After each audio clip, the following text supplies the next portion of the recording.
Perkenalkan, nama saya Nurul Fitri, SPD, Guru Pendidikan Agama Islam di UPT SMP Negeri 1 Atap Kalupuang, Kecamatan Kepulauan Tanah Keke, Kabupaten Takalar, sekaligus mahasiswa PPG dalam jabatan batch 4 di LPTK UIN Alauddin Makassar dengan nomor induk mahasiswa 210125101007.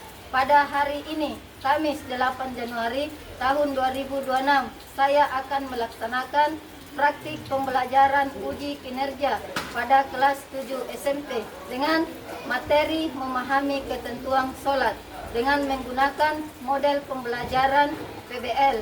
Selamat menyaksikan. Wassalamualaikum warahmatullahi wabarakatuh.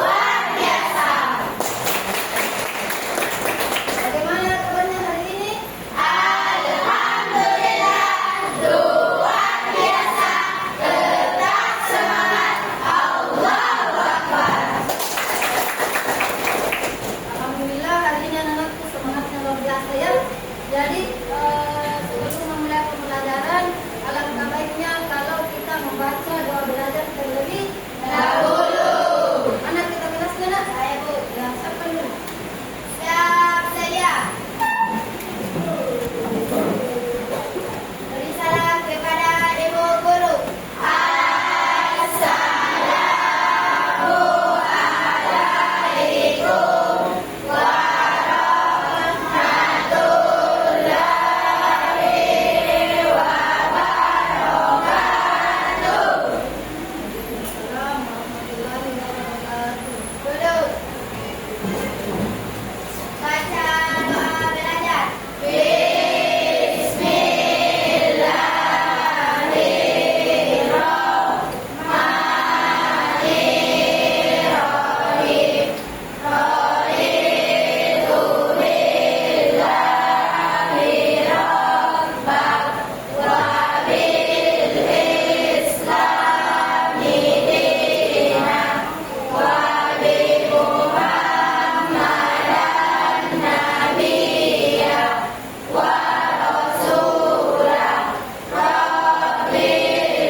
Muhammad Takwin, Nur Sani, Mulyati, Rahman, Muhammad Haidir, Muhammad Rizkan, Ramadhani, mana Ramadhani, Dalila, Muhammad Aslan, Krishna, Suci Handayanti, Suci Ramadhani, Syafani Patricia, Adelia Sapitri, Abrian, Sakit ada teman Sapitri,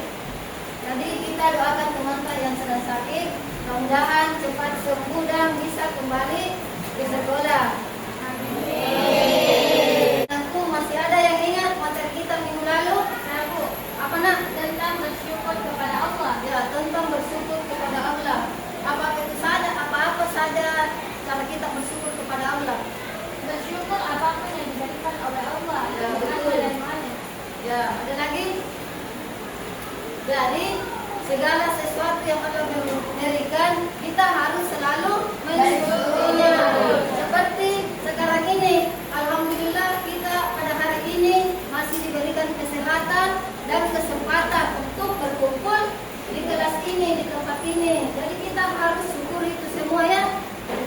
Ya.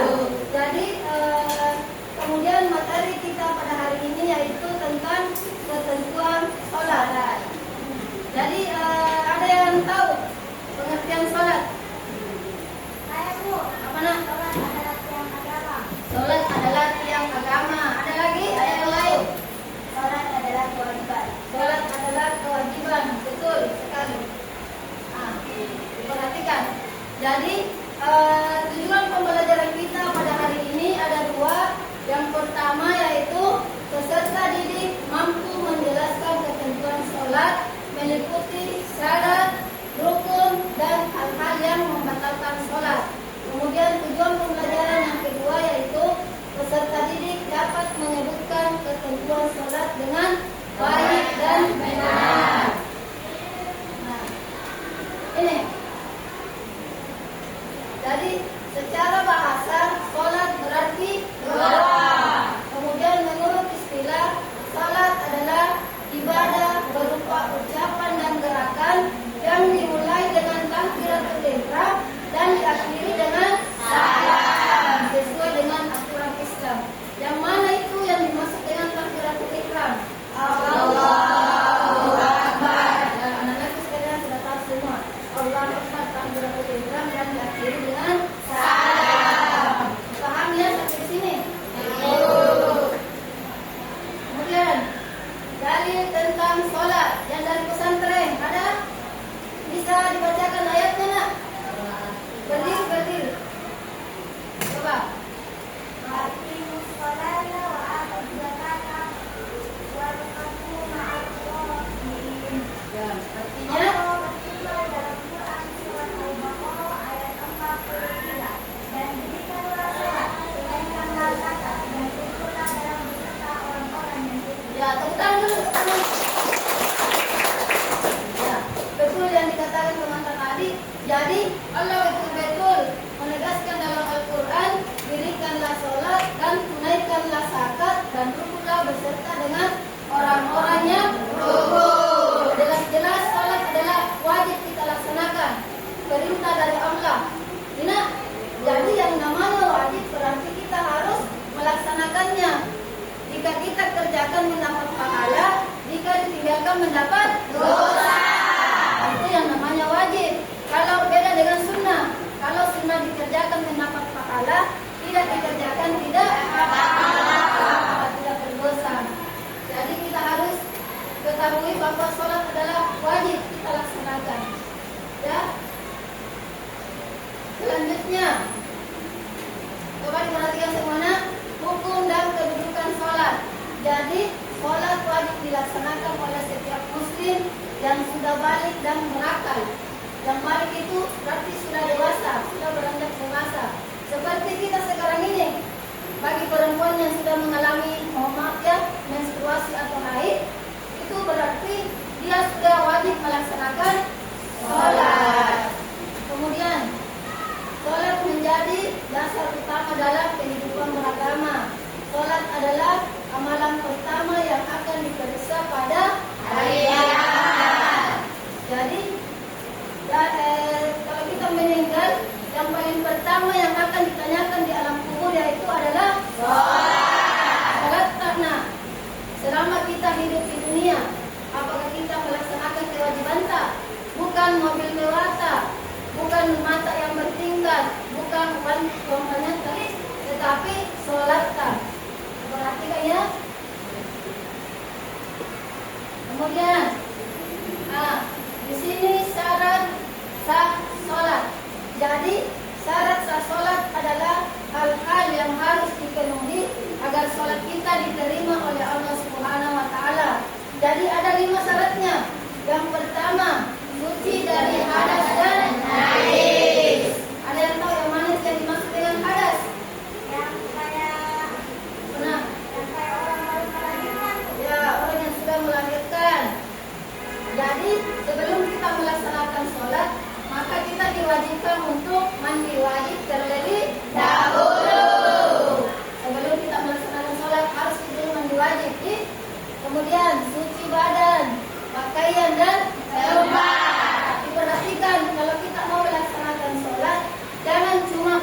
ketiga, menutup aurat. Menutup aurat. Jadi bagi perempuan yang mana auratnya perempuan? Seluruh badan kecuali muka dan tangan. Jadi itu yang perlu kita ketahui. Kemudian laki-laki yang mana auratnya bagi laki-laki? Baik ya, pusar dan lutut. Jadi alangkah bagusnya kalau kita mau menghadap ke Allah, mau melaksanakan sholat, bagi laki-laki memakai jubah kalau ada jubahnya, ataupun memakai sarung, berpakaian yang sopan. Jangan bilang kalau kita mau ke pesta bagus sekali baju tak acil-acilami, tapi pada saat melaksanakan sholat yang diperhatikan, itu yang harus kita perhatikan. Kemudian menghadap kiblat. Dan yang terakhir, sudah masuk waktu sholat. Sudah masuk waktu sholat. Kalau mau sholat zuhur, jam berapa kita sholat? Jam 12 lewat 5 menit. Jadi diperhatikan nak, jangan sampai kita mau melaksanakan sholat zuhur, tetapi baru jam 11.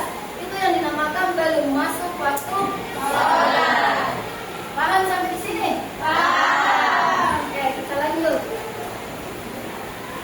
Nah, ini rukun sholat. Rukun sholat adalah bagian sholat yang tidak boleh ditinggalkan. Satu orang bisa ucapkan, satu orang? Iya. Siapa? Yang pertama apa? Iya.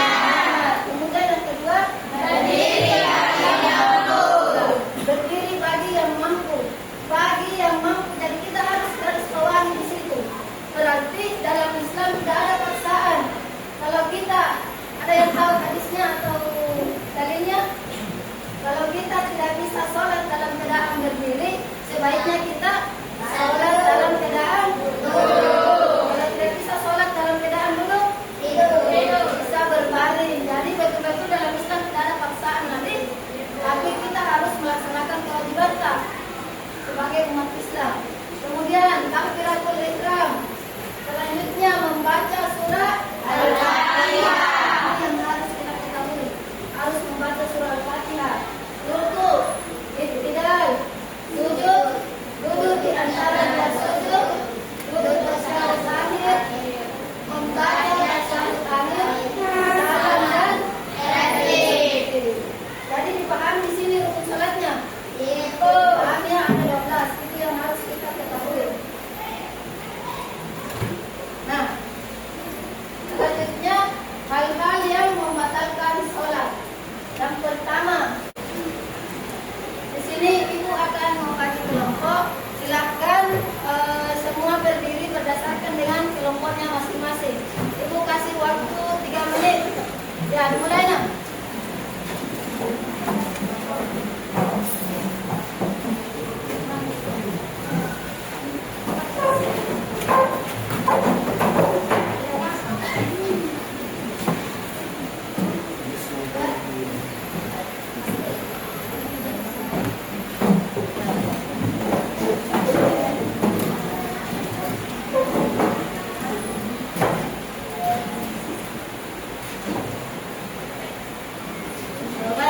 Jadi anak-anakku masing-masing sudah duduk sesuai dengan kelompoknya ya. Ibu akan menampilkan video tentang sholat. Semua kelompok memperhatikan.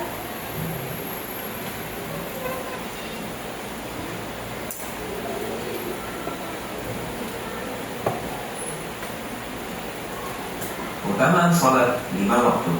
Sholat 5 waktu punya keutamaan yang begitu besar. Berikut adalah dalil-dalil yang sahih yang menjelaskan keutamaan sholat 5 waktu. Pertama, sholat adalah sebaik-baik amalan setelah 2 kalimat syahadat. Dari Abdullah bin Mas'ud radhiyallahu ta'ala, dia berkata, aku pernah bertanya kepada Rasulullah SAW, amalan apakah yang paling afdal? Jawab beliau, sholat pada waktunya. Lalu aku bertanya lagi, terus apa? Berbakti kepada orang tua. Jawab Nabi SAW. Lalu apa lagi?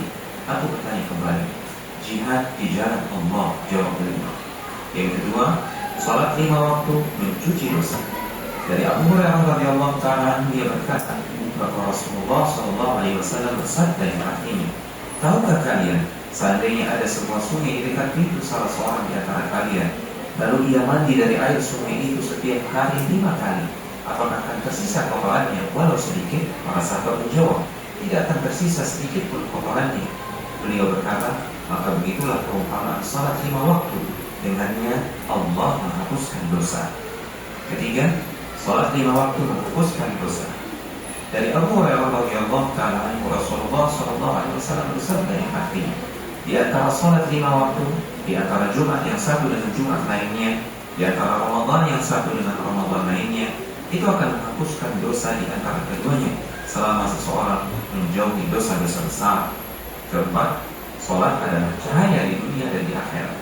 Nabi sallallahu alaihi wasallam bersabda, yang artinya, berilah kamu Ya, mana aku bisa simpulkan. Satu orang. Saya simpulkan adalah bahwa memperbanyak zikir dalam doa bisa menghapus dosa. Mana? Nanya. Bisa, apa lagi? Ya, di situ. Nah, duduk, silakan duduk. Kelompok lain, siapa lagi yang bisa menyebutkan poin-poin penting pada saat ibu menampilkan video tersebut? Kelompok 3 bisa? Silakan berdiri. Nak.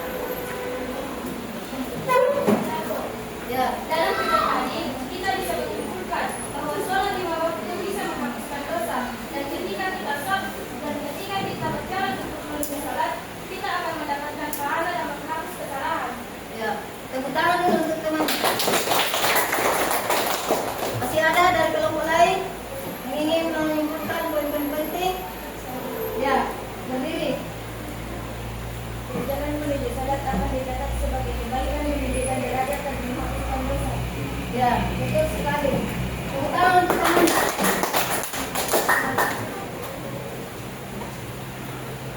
Baik. Jadi ibu akan membagikan KKBD dari setiap kelompok.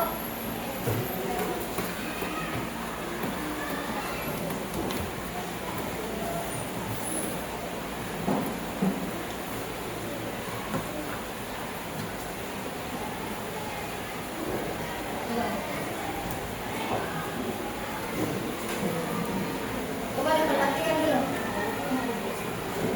Ya, ini kelompok 1 diperhatikan di situ jawabnya pertanyaannya nomor 1 dengan nomor 2. Kemudian kelompok 2 nomor 3 jawaban soalnya. Kemudian nomor 4 jawab dengan kelompok 3. Nomor 4 diperhatikan. Ibu kasih waktu menyelesaikan LKPD-nya.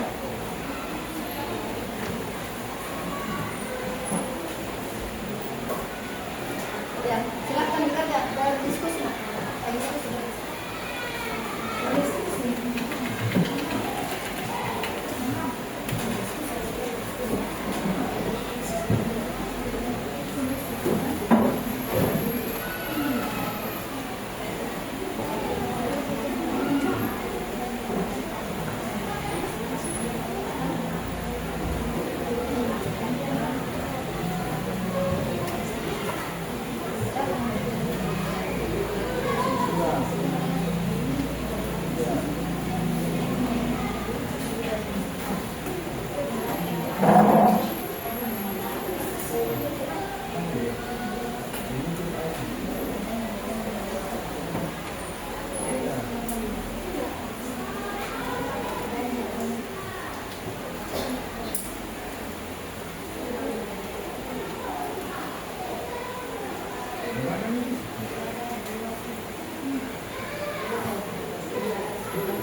Ya, silakan.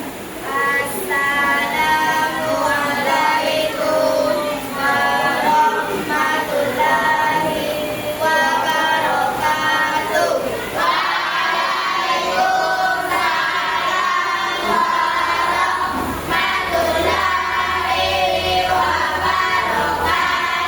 Perkenalkan, kami dari kelompok 1. Berdirinya kami di sini untuk berpresentasi, bukan untuk berekspektasi. Karena ekspektasi yang terlalu tinggi itu akan membuat sakit hati. Soal pertama akan dibacakan oleh Alfira. Jelaskan pengertian salat menurut bahasa dan istilah.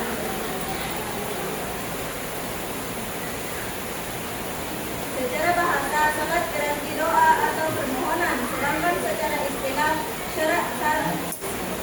syariat salat adalah ibadah berupa ucapan dan perbuatan tertentu.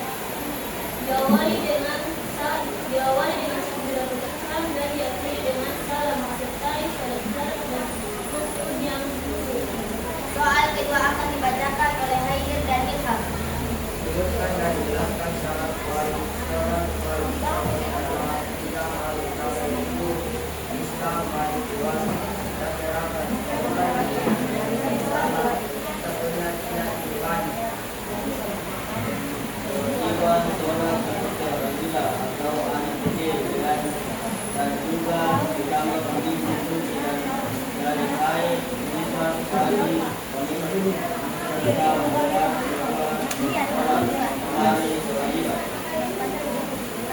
Apakah ada yang ingin ditanyakan?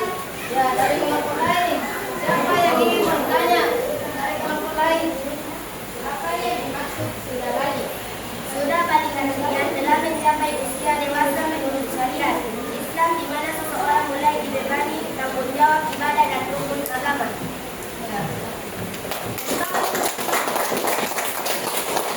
Sekian dari presentasi dari kami. Jika ada kesalahan mohon dibicarakan dengan baik-baik, bukan malah pergi mencari yang lebih baik.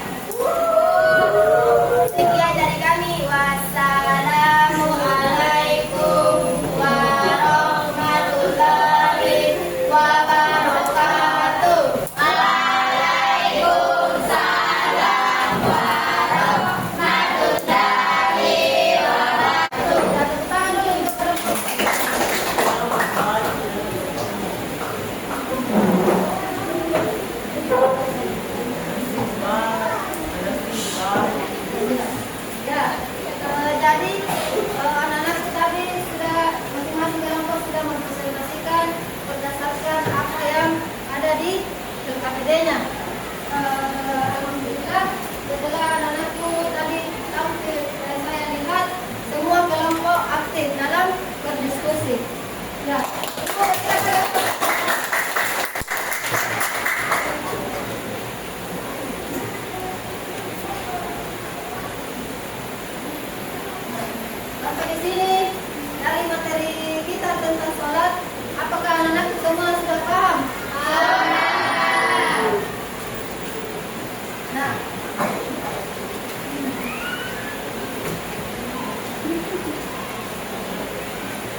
Yang keempat, apa hal yang kalian dapatkan dari materi tersebut? Kami dapat mengetahui bahwa bulan Ramadan yang membatalkan sholat.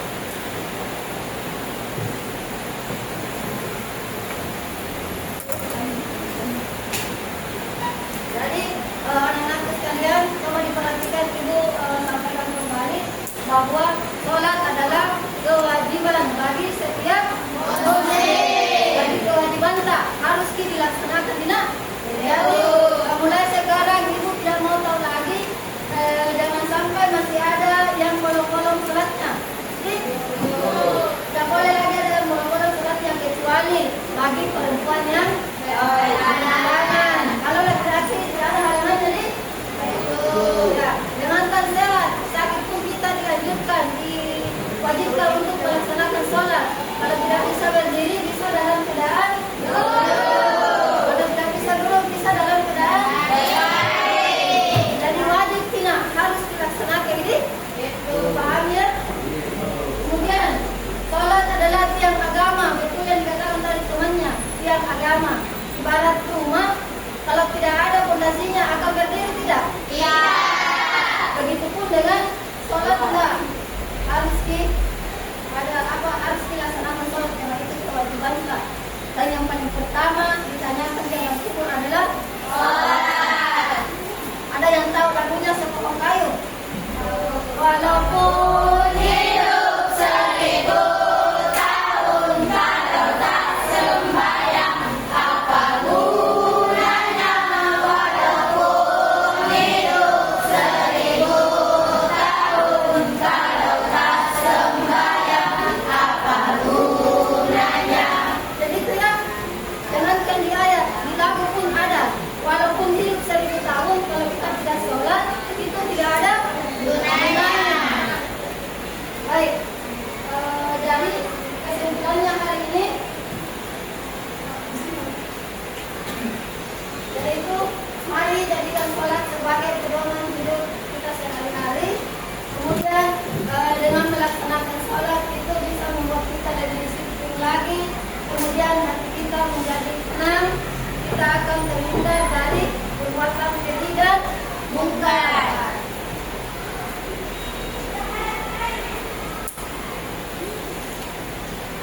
Sebelum